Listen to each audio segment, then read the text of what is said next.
Chargers wide receiver Malcolm Floyd went down with a season-ending neck injury in 2013. But after being cleared for contact and with his teammates behind him, he is already contributing on this practice field. An interesting fact about new Chargers guard Chris Watt. He played with now teammate DJ Fluker at the Army game in high school. The last game featured great pitching by Ian Kennedy, but not much else. Rookie tight end Mike Flacco is familiar with the baseball field. He played first base in the minors for 4 years. Now the rookie is trying to make it on a different field, this football field. Here at Chargers Park, I found out that an older but wiser Eric Weddle has taken up an ancient remedy to preserve his body: yoga. The Chargers addressed a big position of need this year, drafting versatile TCU corner Jason Verrett. Blue 19, take right there, good. Roll off that front. The draft is over, and the rookies are settling in San Diego, ready for their first NFL minicamp. From first-round picks to undrafted free agents to players on a tryout basis, they were all at Chargers Park trying to help the team win when the season starts in September.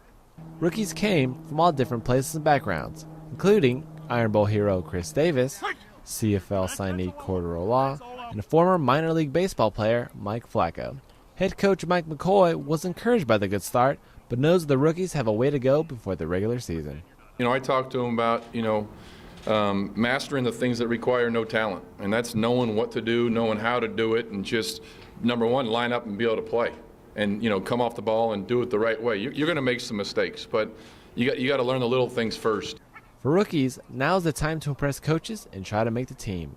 One player a lock to make the team is second-round pick Jeremiah Atochu.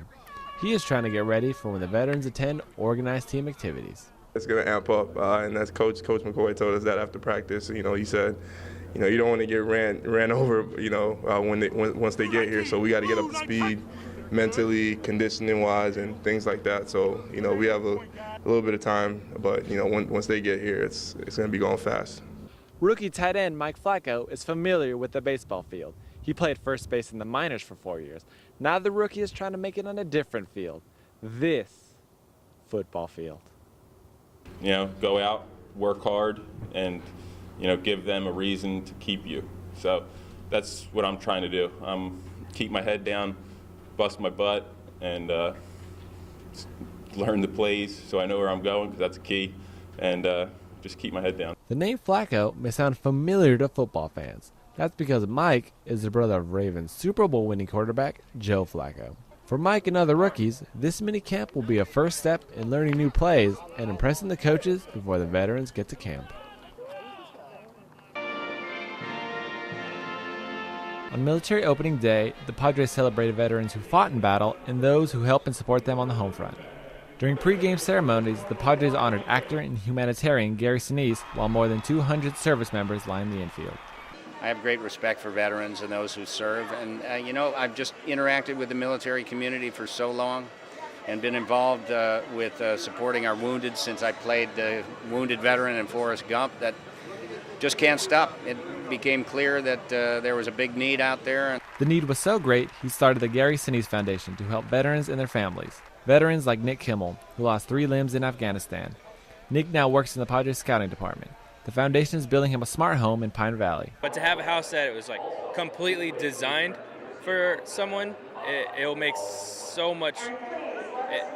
It'll make everything so much easier, like doing laundry or getting stuff out of the fridge, or the stove tops that lowered, just stuff that you couldn't remodel to get. You'd have to actually design into it, and that's what Gary does. Marine combat engineer Rob Jones was also honored at the game. He biked 5,181 miles from Maine to California to raise money in awareness for wounded veterans. He rode his bike in Petco Park and threw out the ceremonial first pitch.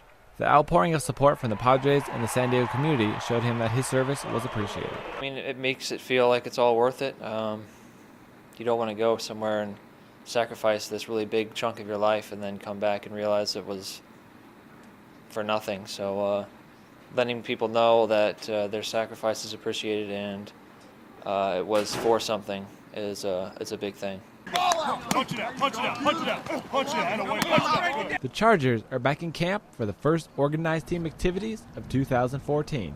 Last week, it was the rookies who had their camp.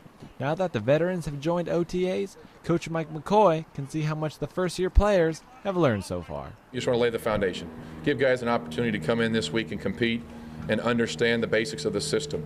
And then, see how they practice, who steps up. It's the next phase. It's the next step we're taking, and we're not going to slow down at all. So it's going to be a mental challenge for these guys and find out who really can keep up mentally and not just physically. The Chargers added wide receiver Tevin Reese in the draft, but they also had a familiar face back on the field. Chargers wide receiver Malcolm Floyd went down with a season-ending neck injury in 2013. But after being cleared for contact and with his teammates behind him, he is already contributing on this practice field. I didn't give up. I stayed working out every day. But, there was some, questions there. But, I just didn't give up because the doctor said, there was a chance of me getting back out there. So, I just kept working, and now I'm here. Quarterback Phillip Rivers knows what it's like to be a second-year player and knows that just 1 year in the league can make all the difference. When you have a year under your belt of playing, your confidence level and your understanding of what's expected and what may happen or not happen is on a whole new level. This was the first of 10 Chargers OTAs before the team's mandatory minicamp in June.